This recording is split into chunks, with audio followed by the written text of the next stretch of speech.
my name is Osvaldo from Rio Grande.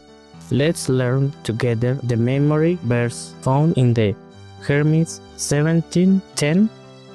I, the Lord, search the heart and examine the mind to reward each person according to their conduct, according to what their deeds deserve. God bless you. The most painful defeats can become the deepest settings for restoration when God intervenes. After the moral and spiritual collapse caused by Achan's sin, Israel was downcast, confused, and afraid. The echo of the defeat at Ai still resounded, and collective guilt weighed on the camp. Yet the God who corrects also comforts, and the God who judges also restores. When sin was confessed and removed, grace opened a new path.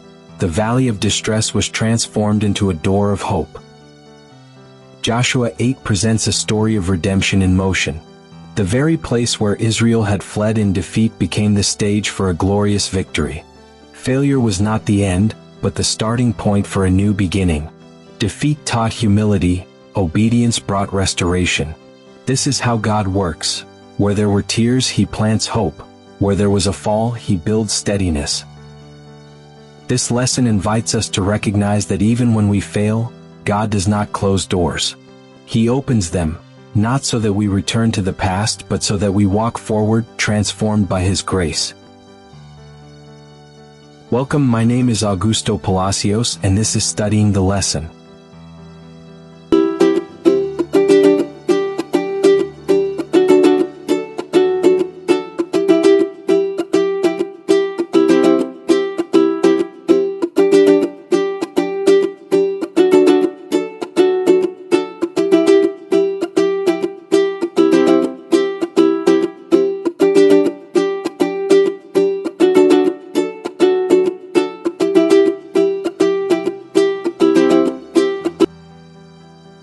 Wednesday, November 5th, the Door of Hope.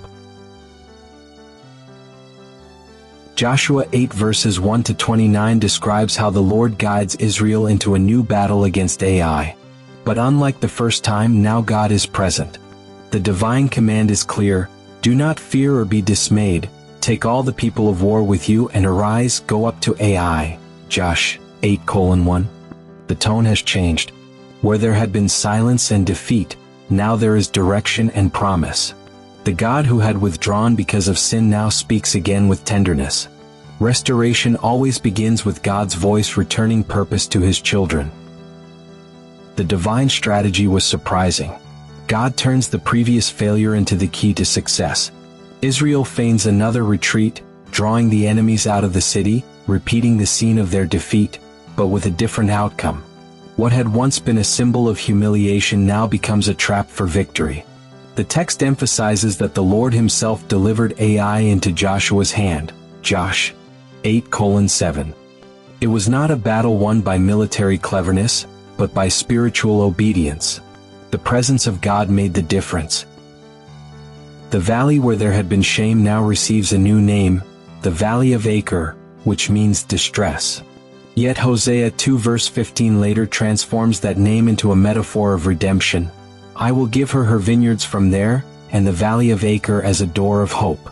Scripture connects the two stories, showing that places marked by pain can become testimonies of grace when God acts.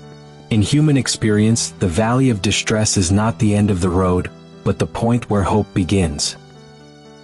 Joshua, stretching out his hand with the spear toward Ai, Josh 8:18, repeats the gesture of Moses lifting his staff over the Red Sea, Exodus 14 verse 16. The scene is no coincidence. In both cases, the leader becomes an instrument of faith. While Moses raised his hand over the waters to open a way, Joshua raises his weapon to signal that victory comes from the same God. The battle was not physical but spiritual. That lifted spear was a proclamation of dependence. Without God, the human arm can do nothing. The narrative highlights that there were no visible supernatural manifestations, no walls falling, no heavenly fire descending, yet the victory was just as miraculous. The true miracle was not the fire that destroyed Ai, but the faith rekindled in Israel. God did not need to repeat the wonders of Jericho because the lesson of Jericho had already been learned. Obedience produces power. Now Israel learned another truth: restoration produces purpose. Every step toward AI was a silent declaration that divine grace always grants a second chance. The contrast between Joshua 7 and Joshua 8 is the contrast between defeat without God and victory with Him. In the first account, the people trusted in their own strength, minimized the enemy, and hid their sin. In the second, they sought divine direction, obeyed in everything, and waited for the precise moment. The difference was not in military strength, but in the state of the heart. When God is the commander, no wall or army can stand. When man takes control, not even the weakest city can be conquered. This episode also teaches an eternal principle: failure in God's hands can become the foundation of a more mature faith. Israel learned that defeat does not define the end of the story, but the beginning of wisdom. Stumbles surrendered to the Lord become lessons of victory. There is no story so marked by error that He cannot rewrite it. The God of AI is the God of second chances, the same one who turns desert into springs and a fall into testimony.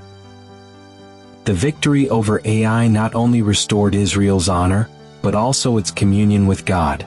The people understood that it is not enough to conquer territories if the heart remains divided. The true triumph was spiritual. Trust in God was renewed, Joshua's leadership was reaffirmed, and the people's faithfulness was restored. The valley of distress was behind them. Before them opened once more the promised land and the certainty that God still fought for them. The story of AI shows us that God does not abandon His people in the valley of distress. Right there, where failure was mourned, He builds a door of hope. Divine grace turns mistakes into opportunities, falls into testimonies, and defeats into victories. Failure is not the end for those who return to God. As with Israel, the Lord can turn our worst experiences into the foundations of a firmer faith. The key is to listen to His voice, obey His direction, and believe that, even after our errors, He still stands ready to fight for us.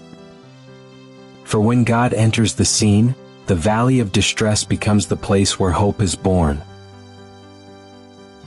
I invite you to follow me on my social networks: Facebook, Instagram, Threads, and X. From Sunday to Friday you will find 2 questions each day, posted at 2 p.m. and 8 p.m.